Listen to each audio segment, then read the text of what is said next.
안녕하세요. 사연 읽어주는 남예입니다. 오늘도 와주셔서 감사드리며 오늘의 사연 시작하겠습니다.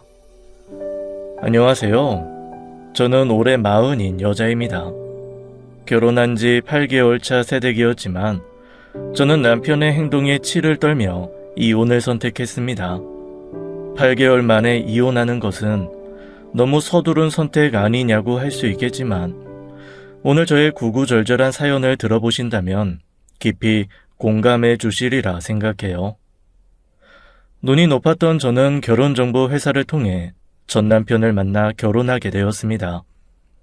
제 전 남편은 이런 사람이 왜 아직도 결혼을 안 했나 싶을 정도로 꽤 괜찮은 사람이었어요.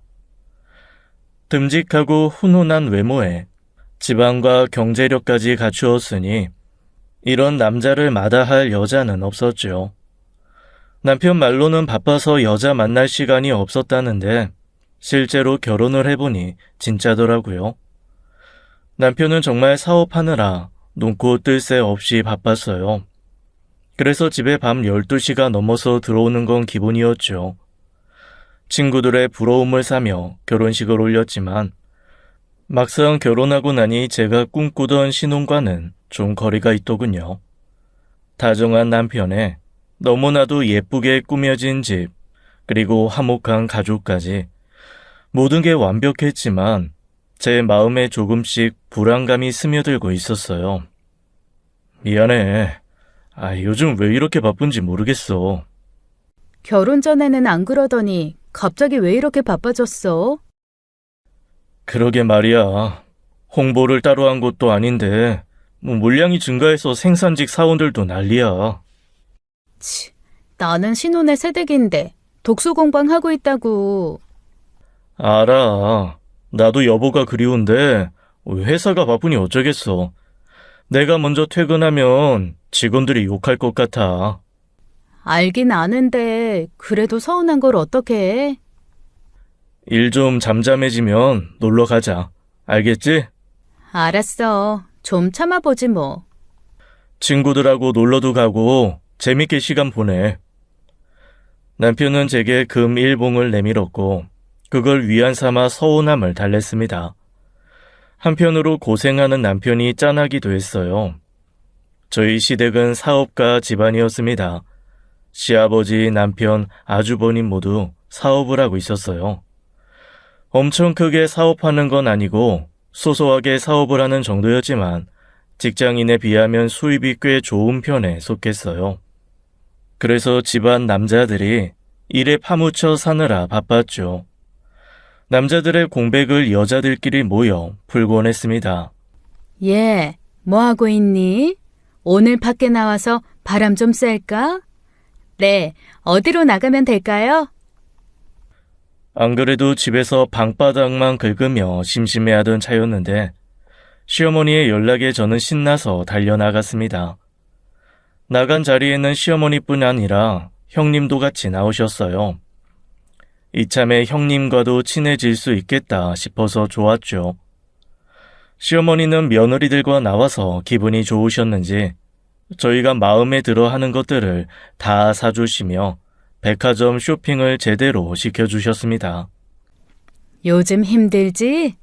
결혼했는데 사업이 바빠져서 남편이 곁에 없으면 얼마나 외롭겠니?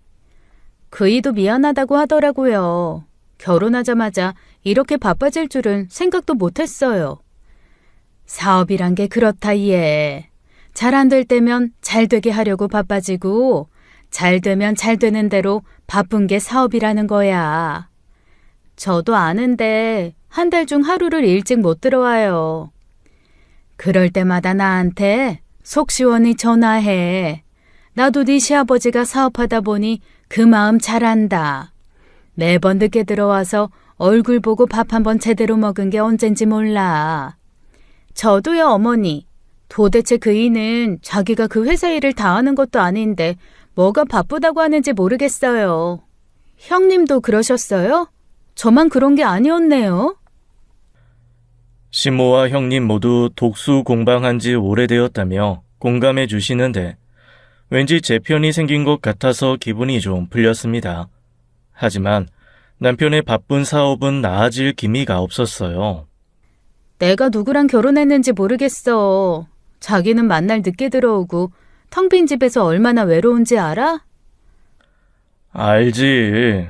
근데 어떡해. 회사 운영 안 하면 우리 손가락 빨고 살아? 치, 그렇게 말하면 내가 뭐라고 해. 이해 좀 해줘. 회사 일이 바빠서 그런 게 아니면 나도 여보랑 있고 싶지. 저희 투정의 남편은 애교와 선물로 미안함을 대신했어요. 남편이 사온 선물을 보면 선물 고르는 센스가 아주 뛰어났습니다. 대체로 여자들이 좋아할 만한 그런 것들이었죠. 속상한 마음의 친구들에게 제 상황을 이야기하면 친구들은 다 같이 입을 모아 말했습니다. 야, 우리 남편 월급 네가 받아볼래? 정말 쪼들려서 내가 투잡이라도 뛰어야 할 판이야. 네가 배가 불러서 그래. 넌 사고 싶은 거 다 사고 시어머니가 가끔 쇼핑도 시켜준다며. 없이 사는 것보단 바쁜 게 100배 나아. 그런가? 필요한 건 이야기만 하면 다 사주긴 하는데 외로운 건 어쩔 수가 없어. 나도 아직은 불타는 30대라고. 그런 건 얼마 안 간다. 어차피 부부란 정으로 사는 거야. 배부른 소리 말고 우리끼리 한번 뭉치자. 친구들은 대부분 이런 말로 저를 위로해줬어요.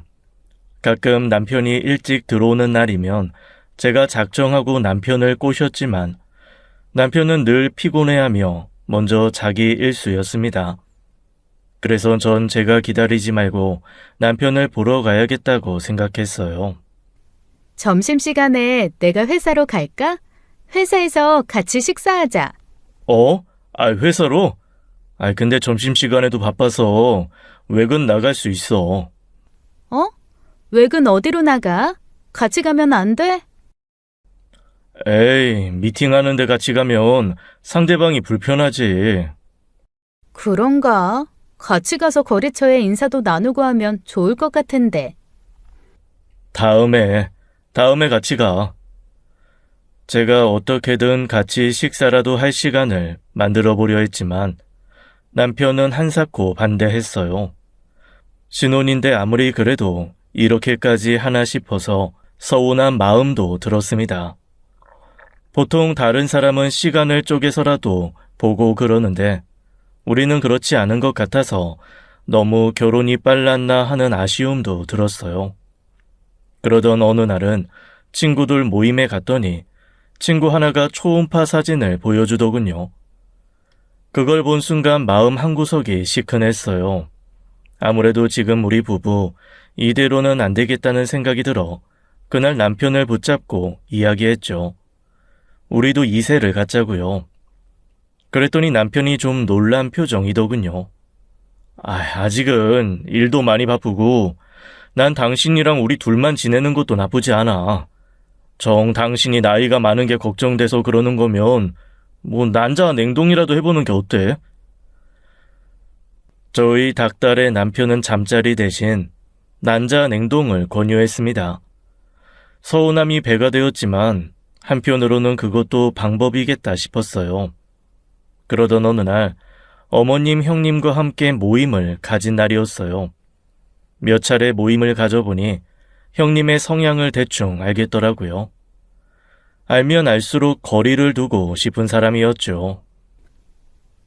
아유, 저 요즘 너무 힘들어요. 주변 친구들이 그이가 잘 나간다며 밥 좀 사라고 하는 통에 이번 달에만 밥값을 100만 원 넘게 썼다니까요. 아무래도 사업이 잘 된다고 소문 들으면 그렇지. 그래도 너무 자랑하고 다니지 말거라. 사람들 속내는 알 수 없는 법이야. 제가 알리려고 한 건 아닌데 요즘 근황을 물어보다 보니까 그이가 너무 바쁜 이야기부터 나오게 되더라고요. 이날도 역시나 형님의 자랑이 시작되었어요. 형님은 항상 아주버님 사업이 더 잘 되는 것에 대해서 아주 자존감이 높았습니다. 좀 잊을만 하면 자랑을 해대는 형님의 말을 들으면서 같은 집안에서 저렇게 차별을 두고 싶을까 싶었어요. 동선에는 좀 어때? 회사는 잘 굴러가지? 네, 저희도 너무 바빠서 그이 얼굴 보기가 너무 힘들어요. 그래도 결혼하고 나서부터 바로 그렇게 바쁜 건 좀 그렇네. 회사가 어려운가? 그렇게 바쁘게 일하는 것 보면. 글쎄요, 잘 된다고 하던데요. 한 번씩 턱턱 돈 줄 때 보면 잘 안 되는 것 같진 않더라고요. 그래? 용돈은 얼마나 주는데? 우리 그이는 그냥 나한테 카드 주고 마음대로 쓰라고 하더라고. 저도 그렇긴 해요. 그런데 그렇게 힘들게 일하는데 제가 그 돈을 펑펑 쓰는 것도 미안하던데요. 회사가 잘 되는데 돈 쓰는 게 뭐가 미안해? 사실은 사업이 잘 안 돼서 돈 쓰는 게 부담되는 건 아니고? 마치 우리 집 사정을 캐묻듯이 말하는 형님 말이 좋게 들리지 않았습니다. 사실상 시아버지의 회사, 남편 회사, 아주버님 회사 중에서 아주버님의 회사가 가장 매출도 좋고 순이익도 좋다는 건 알고 있었습니다. 그렇지만 대놓고 자꾸 비교하고 무시하려는 형님의 그 어투가 거슬렸어요. 그이는 회사 더 키워야 된다면서 요즘엔 해외 출장도 다니면서 협력할 회사 찾는데 정말 바빠요. 해외까지 확장하려고 그런다니? 네, 어머니. 그이는 천상 사업가인가 봐요. 그저 그런 사업이었는데 이렇게 해외까지 확장하는 걸 보면 정말 수완이 좋아요. 그래, 정말 열심히 노력하는 건 인정할 만하지. 그렇다고 자만하면 절대 안 돼. 형님은 한숨 놓이시겠어요. 아주버님이 사업 확장하시면 더 잘 다지기만 하시면 되니까요. 한가해지실 수 있겠네요. 그렇겠지? 동서도 서방님 도와서 열심히 해봐. 또 알아? 서방님네 회사도 우리 그이 회사처럼 클 수 있을지. 형님은 처음부터 저를 그다지 좋게 보진 않았던 것 같아요. 형님이 저를 처음 만났을 때 그랬거든요. 예쁘장하게 생겼네. 남자들 많이 홀렸겠어. 칭찬이신 거죠? 딱히 그렇지만도 않았어요.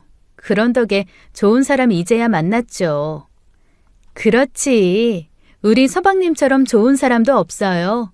우리 그이보단 못하지만. 네? 자기는 뭐 사업에 대해서 알기는 해? 사업에 대해서 아는 게 없어요. 젓가락도 짝을 잘 만나야 하는 건데 서방님이 혼자 힘드시겠어. 그러는 형님은요? 사업에 대해서 좀 아세요? 나도 뭐 대학에서 경영학 전공하고 대학원 다니다가 중퇴하긴 했어. 그래도 아무것도 모르는 자기보다야 난 잘 알지. 사업이 글로 배우나요 뭐. 저도 그 정도 지식은 있지만 그걸 사업에 대해서 안다고는 말 안 해요. 형님은 처음부터 저를 무시하고 있었고 저 역시 그런 형님의 행동에 기가 눌리지 않으려고 노력했습니다. 형님 같은 사람은 꼭 누군가를 무시하면 끝까지 짓밟으려고 행동한다는 것을 느낌으로 알았거든요. 제가 그렇게 나가자 형님도 기분이 나빴는지 한동안 말이 없긴 했습니다. 이후 시어머니와 만날 때만 저와 대화를 나눴고 따로 연락도 하지 않았어요. 딱 보니 제가 형님에게 지지 않는 것에 기분이 상한 것 같았습니다. 그때 이후로 자랑만 늘어놓는 형님에게 어머님은 충고를 하시곤 했지만 형님은 그에 꺾이지 않는 모습으로 그저 자기가 잘난 양 행동했습니다. 그러던 어느 날 제가 밥을 사겠다고 한 날 사건이 터졌습니다. 오늘 밥은 제가 살게요. 됐어. 그까짓 밥 얼마나 한다고. 아껴둬. 그보다 서방님 구멍가게 같은 가게 키워서 우리 그이처럼 대형 마트 정도 되면 한턱 내던가. 저는 형님의 그런 말이 정말 안이 꼽고 화도 났습니다. 시어머니도 한 말씀 하셨어요. 얘야, 지금 그 말은 좀 심하지 않니? 어머니, 사실이잖아요. 매출액 30억 겨우 넘는 곳은 사업이라기엔 구멍가게 수준 아니에요? 형님, 정말 말 그렇게 함부로 하실 거예요? 동서, 뭘 그렇게 발끈해. 30억 겨우 넘었다는 게 그렇게 불쾌할 일이야? 돌려 말하면 앞으로 발전이 무궁무진하다는 건데 동서 가만 보면 은근 심보 꼬였다. 형님, 그렇게 남을 깎아내리면 좋으세요? 어머, 동서, 서운하네. 우리가 남이야? 깎아내린 건 맞다는 거네요. 내가 사실밖에 말을 못해서. 그게 그렇게 서운했어? 형님, 사업은 정말 한순간이에요. 그렇게 자만하시다가 큰일 나세요. 그리고 명확히 말하면 그 사업이 형님 사업은 아니잖아요. 형님은 제가 쏘아붙이는 말에 멈칫하더니 동서 그렇게 안 봤는데 너무 한다면서 기분 나빠하며 집으로 가버렸어요. 시어머니는 떠나는 형님을 붙잡지도 않으셨습니다. 어머니, 죄송해요. 너무 속상해서 그만. 잘했어. 사업이 잘 되기 시작했을 때부터 점점 자신이 무슨 부잣집 사모님이라도 된 것처럼 그러더라. 남편이 잘 될수록 안 사람이 더 잘해야 되는 법인데 그 애는 뭘 몰라. 사람 일 어찌 될지 아무도 모르는 건데. 그래도 시어머니가 그런 저희 사이가 불편해지지 않도록 또 한 번 만나자고 말씀하셨어요. 며느리라고는 둘밖에 없는데 사이좋게 잘 지냈으면 하셨던 거죠. 저 역시 형님과 척지고 지내고 싶지 않았어요.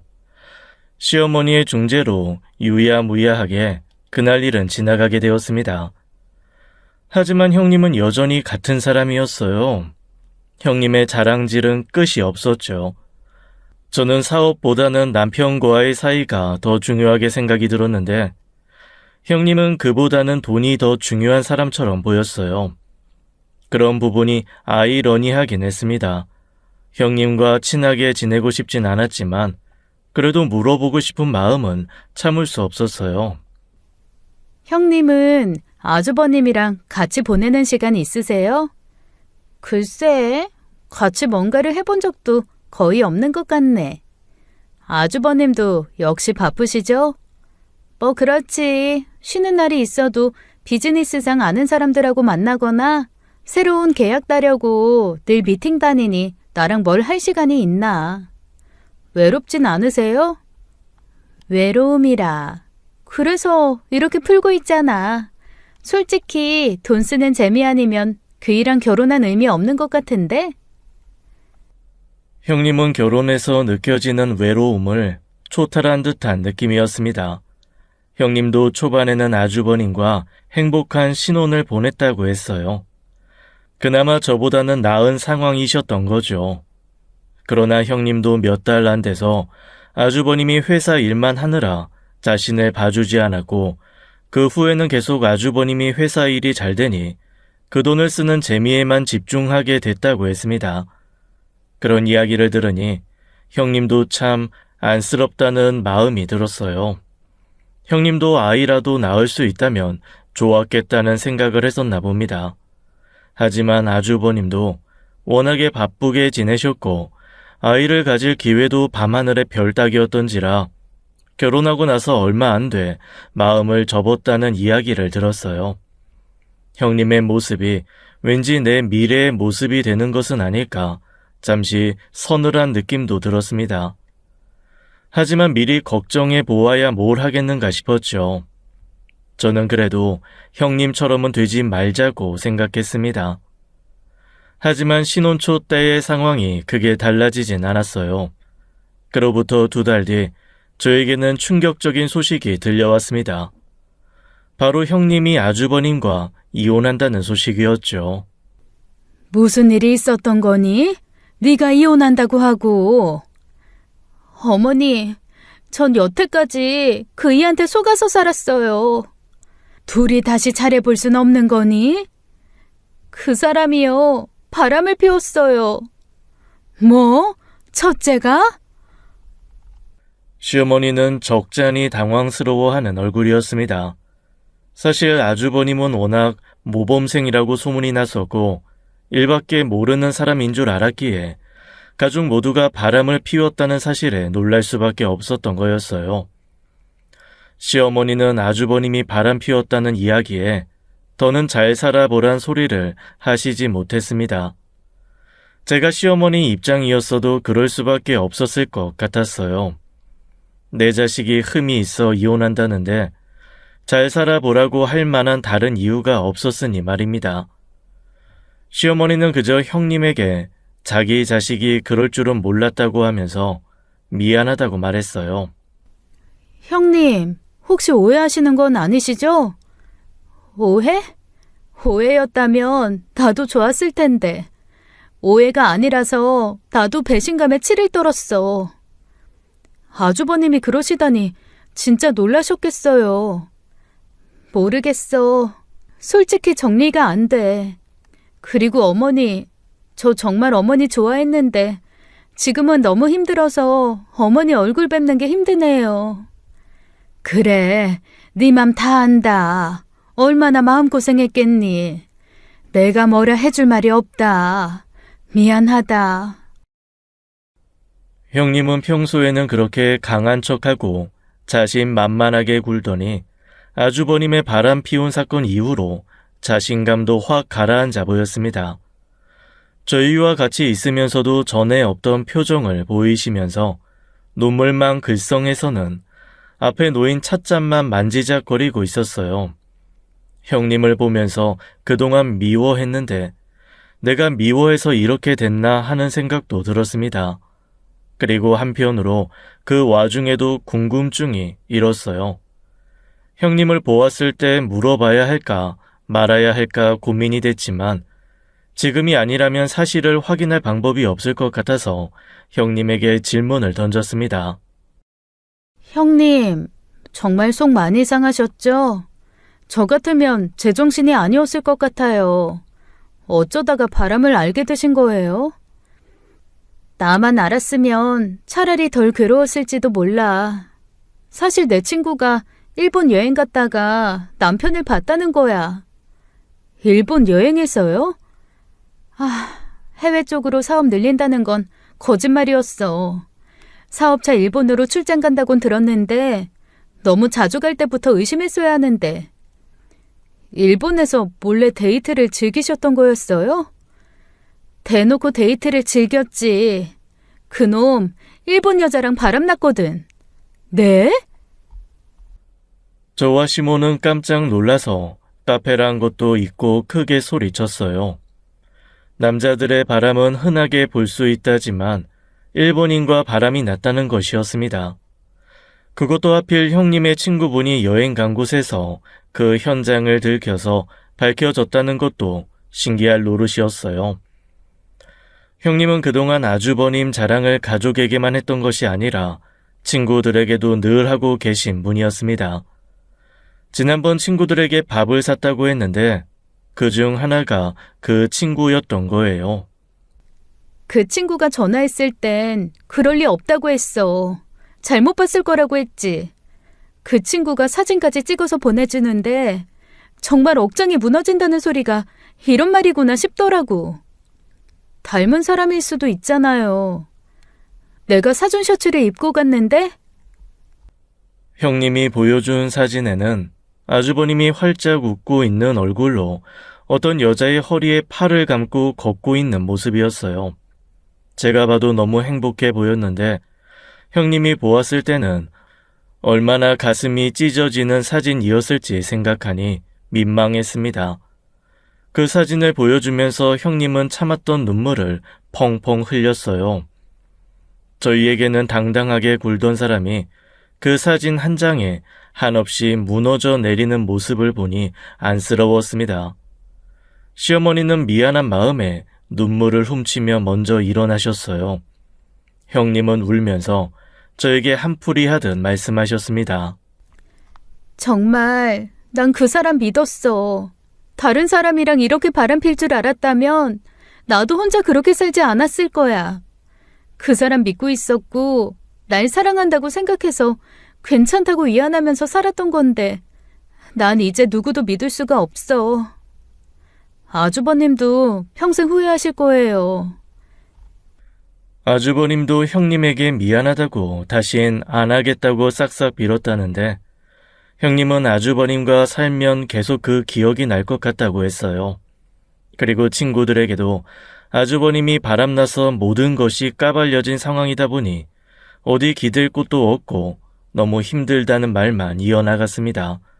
그런 형님을 보면서 과연 형님에게 결혼 생활은 어떤 의미였을까라는 생각이 들면서도 바람 피는 놈 중 들킬 놈들은 어떻게 해서든 들키는구나. 하는 생각이 들어 참 마음이 복잡했어요. 남편과 아주버님은 이후 이혼 절차를 밟았고 그동안 집의 분위기는 아주 최악이었습니다. 시어머니도 아주버님도 바람의 충격이 크셨는지 한동안은 집 밖으로 나오지도 않으셨어요. 시아버지도 역시 시어머니의 기분을 살피느라 바쁘셨고 모두 마음 정리할 시간이 필요할 것 같아서 저는 한동안은 시댁에 방문하지 않았습니다. 형님 일로 제가 우울해하는 것을 알자 남편도 저를 신경 써주었어요. 바쁘다더니 간혹 일찍 와서 같이 밥도 먹고 저의 심기를 살피는 눈치였습니다. 요즘에는 일이 별로 없어? 아니, 일은 많은데 그래도 여보 기분이 제일 중요하지. 내가 삐져도 신경도 안 썼으면서. 그래도 당신이 형수하고도 잘 지냈는데 형수가 이혼하고 떠났으니 마음이 얼마나 적적할까 싶더라고.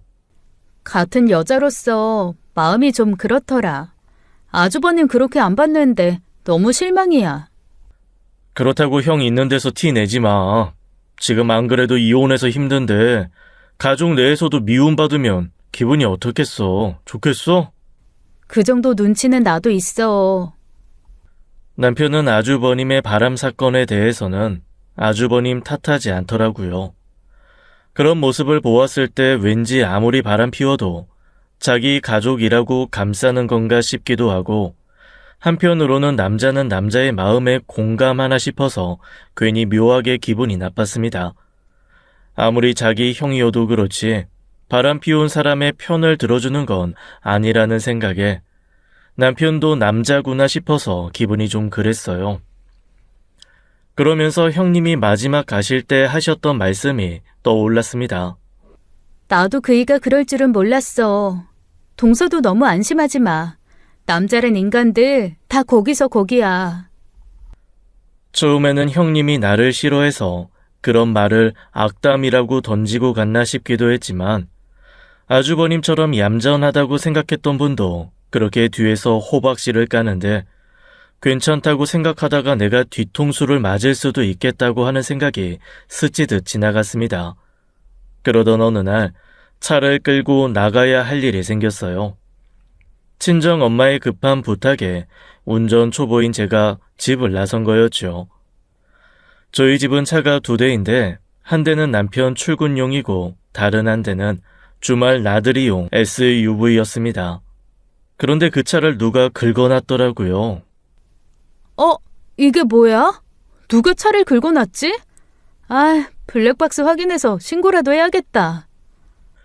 범인을 잡으려고 집으로 올라와 블랙박스를 확인했어요. 그리고 전 기겁하고 말았습니다. 너 네 형처럼 안 걸리게 조심히 만나. 걱정하지 마세요. 집사람은 의심조차 안 해요. 제 귀에 들려온 목소리는 다름 아닌 시아버지와 남편이었어요. 남편이 운전 중에 시아버지와 스피커폰으로 통화를 하고 있었죠. 여자들이 얼마나 여우 같은지 아냐. 겉으로는 모른 척 하다가 뒤에서는 금방 눈치채서 캐고 다닌다고. 그 사람 안 그래요. 저에 대한 믿음이 얼마나 강한데요. 네 형이라고 걸릴 줄 알았겠냐. 다 운이야 운. 너는 모르는 거야. 네가 아무리 숨겨도 걸릴 수가 있다고. 시부와 남편의 대화를 들으면 들을수록 손이 덜덜 떨렸습니다. 심장이 미친 듯이 뛰어대서 숨이 막힐 지경이었어요. 자식의 바람을 감싸주는 시아버지라 살면서 단 한 번도 들어본 적도 생각해 본 적도 없는 인간 유형이었죠. 둘째 동선 파악해서 잘 피해 다녀.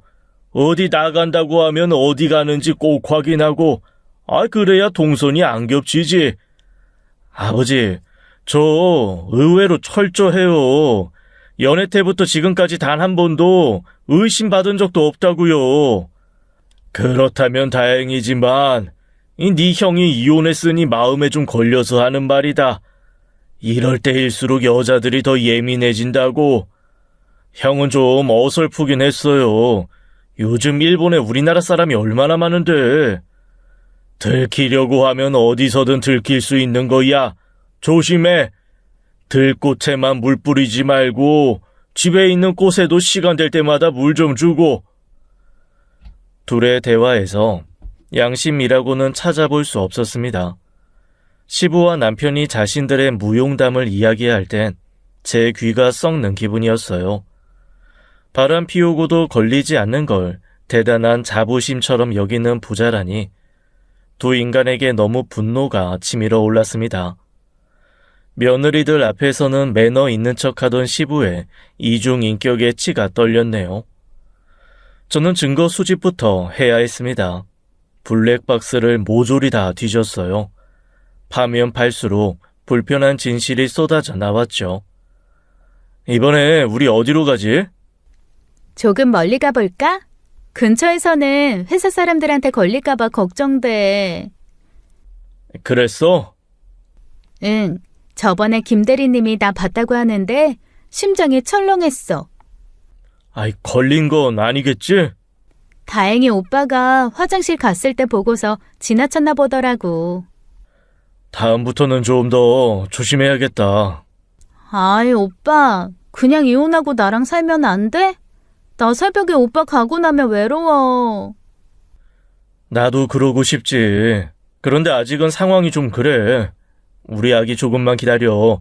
대신 오빠랑 곧 해외여행 가자. 진짜? 너무 좋아. 오빠 사랑해.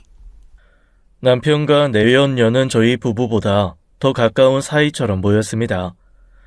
그리고 대화 내용을 보니 그 여자는 남편의 회사에 새로 들어온 신입 여사원 같았어요. 일전에 한번 남편이 신입사원을 뽑았다는 소리를 들은 적은 있었는데 그중 하나가 바로 그 여직원이었나 봅니다. 어쩐지 제가 회사에 간다고 했을 때도 그렇게 싫다고 하더니 자기의 내연녀가 회사에 있으니 저를 데려갈 수 없었던 것이었겠죠. 그런 남편을 생각하니 손이 부들부들 떨리면서 너무 억울했습니다. 결혼한 지 한 달 만에 바쁘다면서 저와는 시간을 잘 보내지 않았던 남편은 제가 아닌 그 내연녀와 행복한 시간을 보내고 있던 거였죠. 매일 늦게 오던 것은 그 내연녀와 밤을 같이 보내다가 새벽에만 슬쩍 집으로 들어와서 옷 갈아입고 바쁜 척 출근하는 모습을 보였던 겁니다. 그렇게 열심히 바람을 피우다니 그 정성이 대단해 보이기까지 했어요.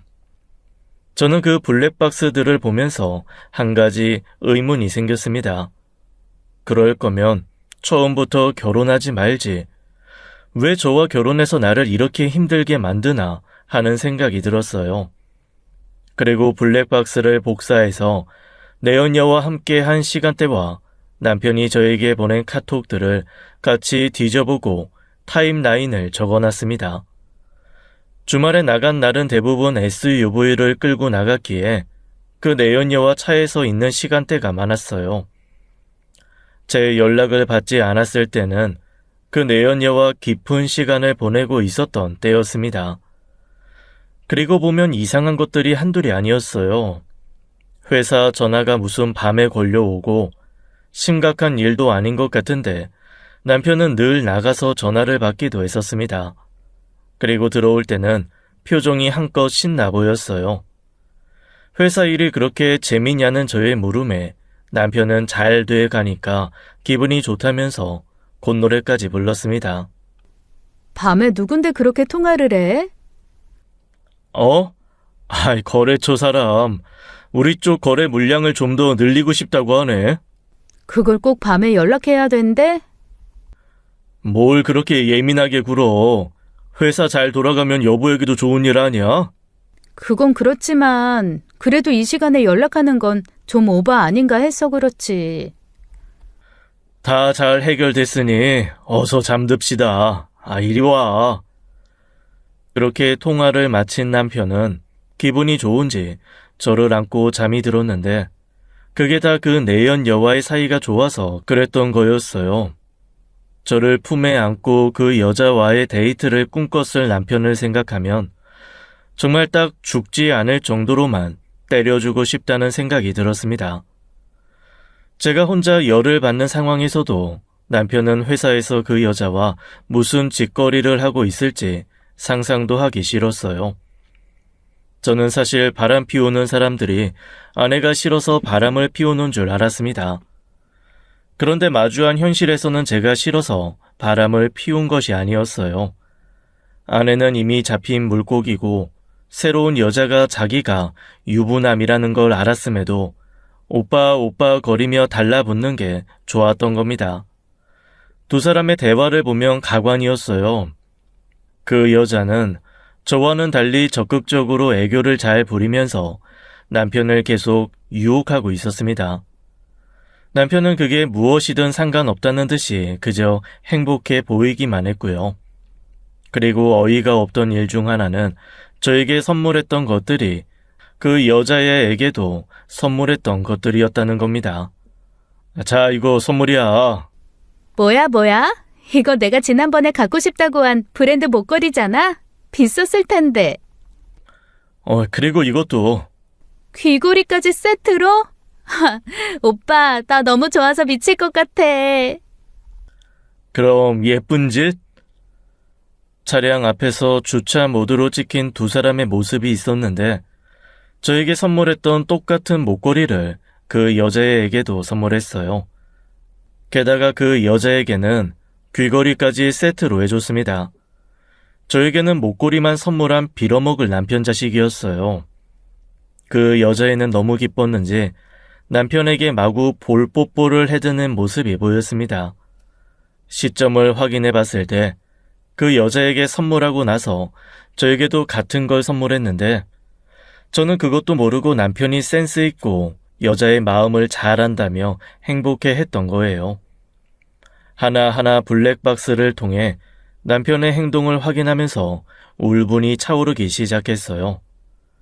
결혼하고서 저는 외롭게 혼자 지내고 있었는데 남편이라는 작자는 자기보다 10살은 더 어린 여자와 즐기고 다녔을 생각을 하니 열받았습니다.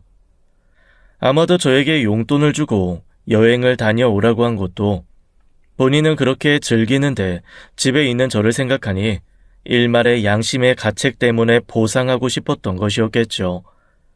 모든 퍼즐이 맞춰지고 나니 저는 너무도 황당하고 열받았지만 절대 눈물은 흘리지 말자 다짐했어요.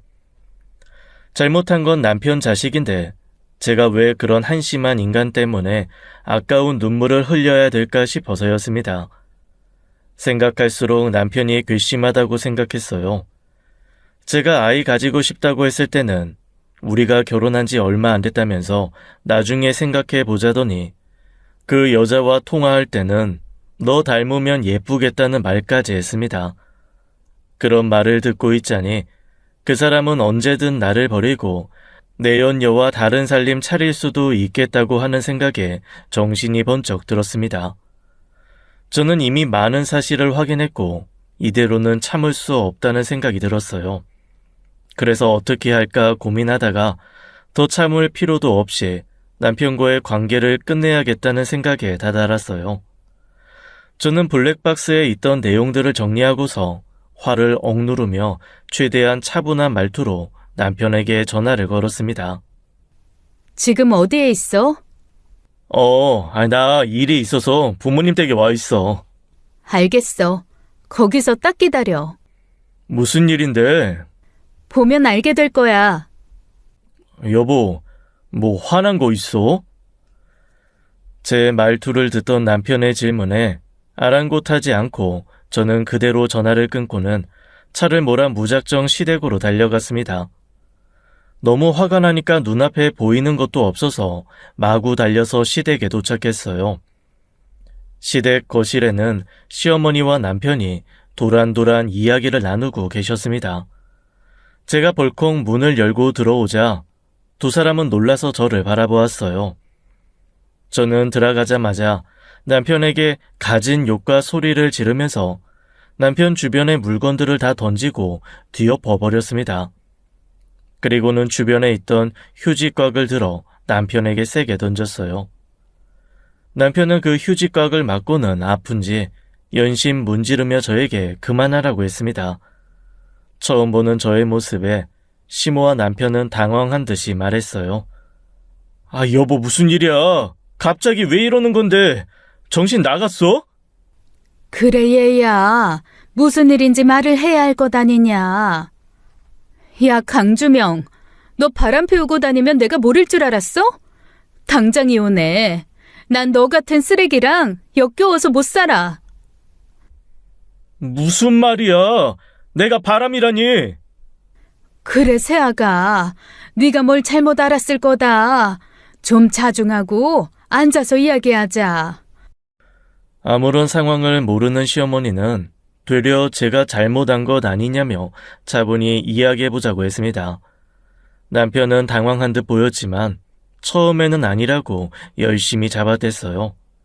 아주버님처럼 자기가 누군가에게 목격됐냐고 물었습니다. 아이, 뭔가 잘못 알았겠지. 내가 여자랑 있는 걸 누가 봤다고 해? 잡아댄다고 현실이 달라지니?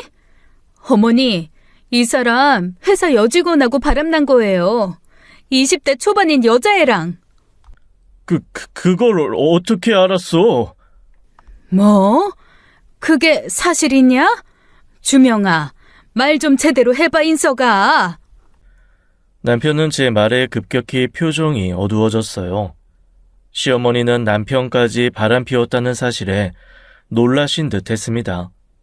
남편은 계속 아니라고 하더니 결국 제가 내연녀에 대해서 말하자 어떻게 알았느냐며 물어왔어요. 시아버지가 다 말했어. 당신 바람 피운 거. 시아버지도 다 알고 계셨더라? 아버지가? 내가 비밀로 해달라고 했는데 어떻게 그럴 수가 있어? 이런 상황에서까지 그런 말이 나오니? 말 안 하셨으면 평생 안 들킬 거라고 자신만만했겠네. 그런 거 아니야. 잠깐만 만나고 헤어지려고 했어. 그걸 말이라고 하는 거야? 정신 나간 자식아. 남편은 어이없게도 시아버지가 자신의 비밀을 지켜줄 거라 생각했나 봅니다. 물론 제가 남편을 떠보려고 일부러 그렇게 말했지만 남편은 시아버지가 자신의 비밀을 말했다고 생각하고 크게 오해했어요.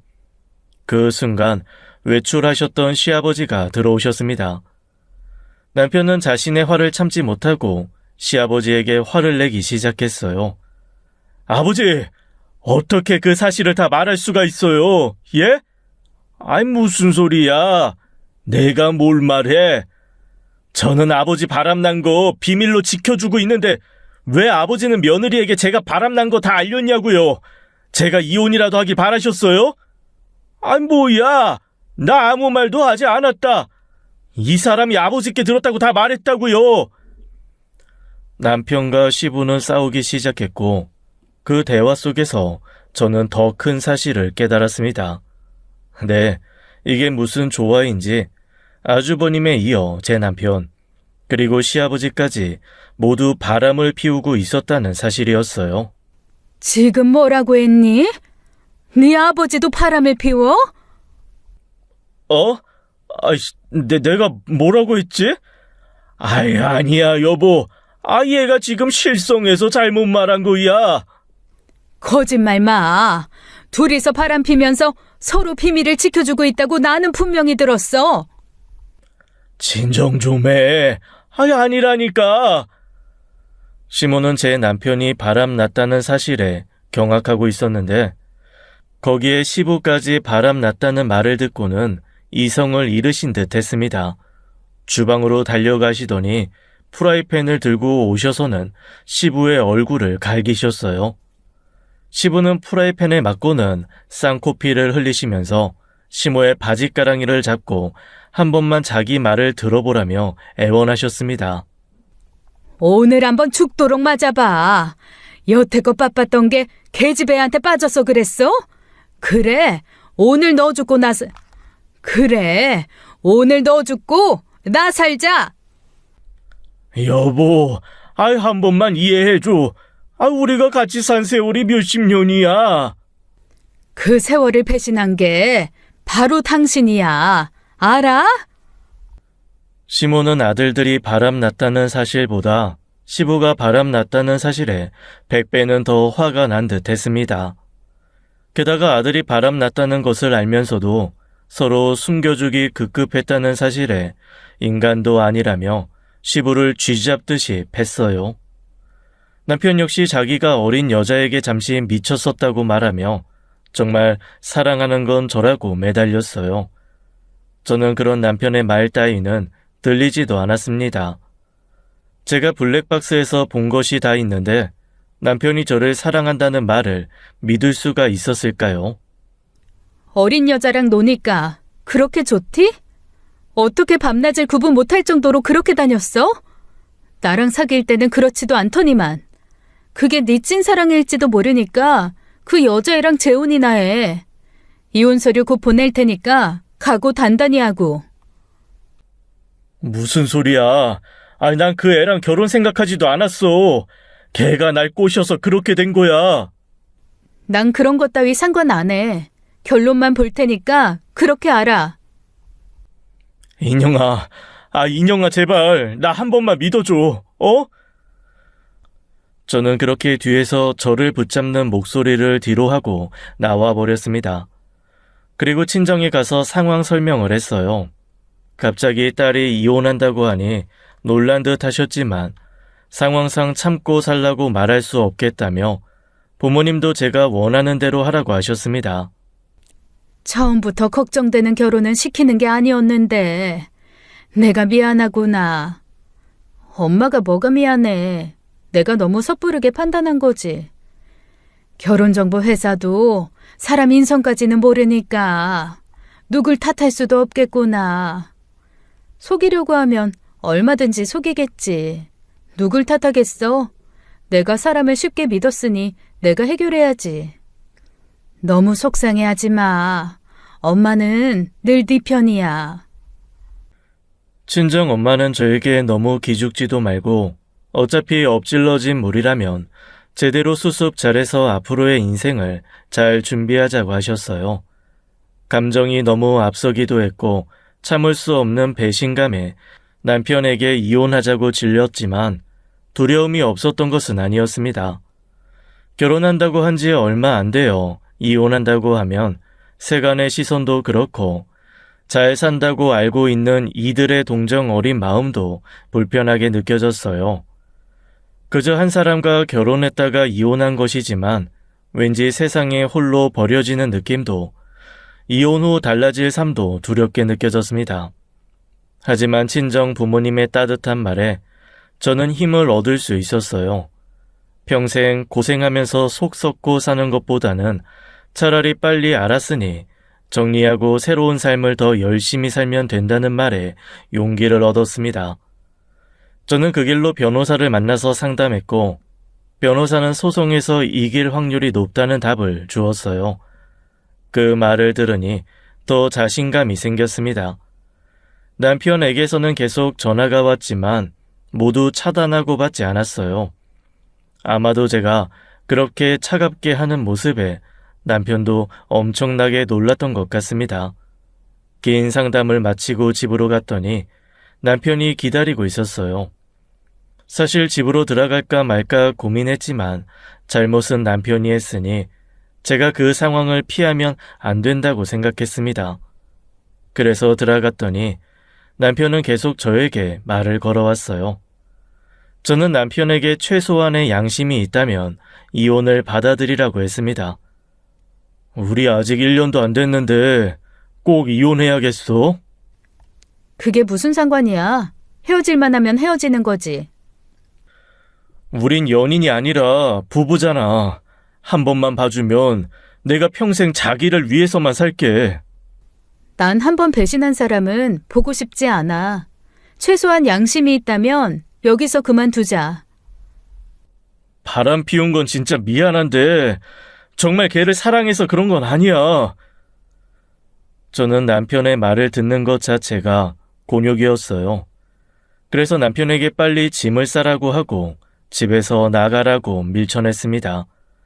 남편과 같이 있으면 제가 미쳐버릴 것 같았어요. 남편은 일단은 시댁에서 지내겠다면서 마음이 풀리면 연락 달라고 했습니다. 남편이 나가고 나서 저는 혼자서 생각 정리를 많이 했어요. 친정 부모님하고 이야기하고 나서 괜찮아졌다 생각했지만 혼자 있을 때 밀려오는 감정은 어쩔 수가 없었습니다. 울지 말자 했지만 터져 나오는 눈물과 속상함이 밀려왔어요. 저는 그날 집에 있던 남편과의 추억들을 모두 정리해서 쓰레기 봉지에 담아버렸습니다. 바로 정리하지 않으면 제 마음이 흔들릴 수도 있을 것 같았기에 그렇게 할 수밖에 없었어요. 얼마 지나지 않아 저는 변호사를 선임해서 이혼 소송을 했습니다. 남편에게 이혼 서류를 보냈지만 합의 이혼하려고 들지 않았거든요. 어차피 저도 바람 피운 그들에 대한 감정 때문에 합의 이혼보다는 소송이 맞았던 것 같았습니다. 소장이 날아가자마자 남편은 흥분해서 연락이 왔어요. 아이, 소송까지 갈 필요가 뭐 있어. 달라는 대로 내가 다 줄게. 그러니까 이혼 말고 나랑 1년만 더 살아보자. 내가 잘할 테니까. 이미 난 마음 결정했어. 돈이 중요한 게 아니야. 널 믿었던 내가 너무 부끄럽고 바보 같아. 남자들 다들 한 번씩은 그럴 때 있어. 난 그게 좀 일찍이었던 거라고 생각해주면 안 돼? 지금 다른 남자들도 바람피니까 용서해달라는 거야? 그건 아니고 소송까지 가지 말고 나를 믿어보라는 거지. 널 믿느니 지나가는 똥개를 믿겠다. 블랙박스 영상 한번 꼭 다시 돌려봐. 저는 냉정하게 전화를 끊었습니다. 이후 소송에서 저는 그들을 이기고 이혼하였습니다. 8개월간의 짧은 결혼 생활이었지만 남편은 유책 배우자였기에 저에게 만만찮은 위자료를 줘야 했어요. 또한 저는 거기서 그치지 않고 남편과 바람난 그 상간녀에게도 위자료를 받았습니다. 그 상간녀는 어렸지만 인생 공부 톡톡히 했을 그거로 생각해요. 아무리 돈이 좋아도 그렇지 유부남을 만나다니 비싼 과외비를 물었다고 생각하길 바랬습니다. 남편은 소송 후에 그 내연녀에게도 차였는지 한 번은 술 먹고 전화가 왔었어요. 하나 저는 바람 피웠던 사람은 인간으로도 취급하지 않는다고 딱 잘라 거절했습니다. 저희가 이혼하고 나서 시모에게서 연락이 왔어요. 사실 저에게 무슨 이야기를 하실까 걱정됐는데 시모는 쿨하게 말씀하셨습니다. 예, 어쨌든 네 덕에 파렴치한 놈과 내가 이혼했다. 이 나이라도 이혼해서 잘 살아보려고 해. 내 아들놈이 못나서 너도 이혼 경력까지 단 게 미안하지만 그래도 잘 살기를 응원하마. 어머니도요. 저 어머니 많이 의지한 거 아시죠? 앞으로의 인생은 행복하게만 사세요. 고맙다. 잘 지내거라. 시어머니는 시아버지와 한참을 싸우다가 결국 이혼하셨다고 했어요. 시어머니는 시아버지에게 위자료를 톡톡히 받았다고 하셨습니다. 어떻게 그럴 수가 있냐고 물었더니 사실 시아버지가 운영하던 회사도 다 시어머니 집안에서 자금을 대주었던 거였어요. 시어머니가 티를 내진 않았지만 시댁의 쩐주는 바로 시어머니였다고 합니다. 시어머니 집안이 아주 부자였었는데 가난한 시아버지를 만나서 결혼하는 시어머니가 안쓰러워 집안에서 회사를 운영하게끔 지원을 해주셨던 거였죠. 그렇다고 시아버지가 엄청난 사업 수완이 있지는 않으셨는지 그 사업을 그럭저럭 이어가고 계셨는데 그마저도 이혼하면서 회사에 있던 지분을 빼앗기고 마신 거였습니다. 시어머니는 그 돈으로 노후 준비와 여행을 다니며 에세이 작가를 목표로 사시겠다고 하셨어요. 시아버지와 두 아들들이 모두 이혼하자 회사에서도 그들을 보며 이상한 소문이 돌기도 했다고 합니다. 바람을 피운 데다가 더해서 여자 관계가 문란하고 이상한 업소에도 드나든다는 식의 카더라가 무성해져 버린 것이죠. 그래서 회사의 기강이 잘 잡히지 않아 다들 고생하고 있다고만 들었습니다. 생각해보면 결국 그 집안 남자들은 모두 다 바람이 나서 이혼을 하게 되다니 참 아이러니하지 않나요? 이혼이 흠은 아니지만 아무리 생각해도 저는 바람 유전자가 있다는 생각이 듭니다. 그렇지 않고서야 어떻게 한 집안에서 세 남자가 모두 바람을 피워서 이혼당할 수가 있겠어요? 결혼 초반에는 저도 아이를 빨리 가지고 싶었는데 아이를 낳지 않는 것이 오히려 잘 됐다는 생각이 드네요. 만약 제가 아이를 낳았는데 남편의 유전자를 물려받아 커서 바람 피웠다면 정말 골칫덩이였을 거라 생각합니다. 저는 이혼 후에 위자료로 다른 지역으로 집을 사서 이사했어요. 남편과 다시 마주치고 싶지도 않았고 40살이라는 제 나이에서 터닝 포인트를 가져야 한다고 생각했습니다. 그리고 그 지역을 이사하면서 다니던 직장을 그만두게 됐는데 최근에는 지인과 함께 작은 가게를 하나 시작해서 장사에 맞들이고 있어요. 새로 오시는 손님들 맞이하고 물건을 손수 골라서 떼다 팔기도 했는데 재미도 있고 어떻게 보면 저와 적성도 잘 맞는다는 생각이 들었습니다. 전 남편을 만나서 결혼하고 8개월 만에 이혼해서 비록 이혼료 딱지가 붙긴 했지만 그로 인해서 제 인생은 참 많이 바뀌었던 것 같아요. 그 일이 없었더라면 지금의 제 모습도 없을지도 모릅니다. 물론 이혼하지 않는 것이 가장 좋고 바람 피는 사람을 만나지 않는다면 더 좋았을 테지만 이미 지나간 일에 대해서 걱정하며 살기에는 인생이 너무 짧은 것 같아요. 저는 지금 사는 제 인생에 너무나도 만족하고 있답니다. 혹시라도 남편이 바람 피워서 힘드신 분들이 있나요? 이혼하고 싶지만 쩔쩔매고 계신 분들 있으실지도 모르겠습니다만 분명한 건 내가 나를 믿고 지켜야 한다는 것 같습니다. 두려운 마음을 이겨내면 새로운 미래가 열리기도 해요. 힘들다고 해서 주저앉아 있지 마시고 자신이 원하는 삶을 위해 달려나가시길 바랍니다. 저도 그 힘든 시간을 이겨내고 아주 행복하게 살고 있으니까요. 제 행복을 나눠주는 사람이 되고 싶어요. 그리고 이혼했다고 해서 창피하거나 흠이 있는 것도 아닙니다. 친구들은 가끔 이혼 이야기가 나오면 제 눈치를 보기도 해요. 하지만 이혼하고 싶어서 이혼한 것이 아니라 상황 때문에 그렇게 됐다면 그것마저도 받아들여야 한다고 생각합니다. 그래서 저도 친구들이나 새로운 사람을 만날 때 이혼했다고 숨기지 않고 말을 해요. 누군가의 배신에 상처받았지만 그만큼 더 꿋꿋하게 잘 살아가고 있는 제가 자랑스럽답니다. 오늘 제 이야기를 들어주신 많은 분들께도 행복한 일만 있으시길 바라면서 이만 글을 마쳐보려 해요. 항상 자신을 먼저 생각하는 행복한 삶을 사시길 바랍니다. 들어주셔서 감사합니다. 지금까지 사연 읽어주는 남녀였습니다. 끝까지 함께 해주신 여러분 감사드리며 저희는 다음 사연으로 돌아올게요. 감사합니다.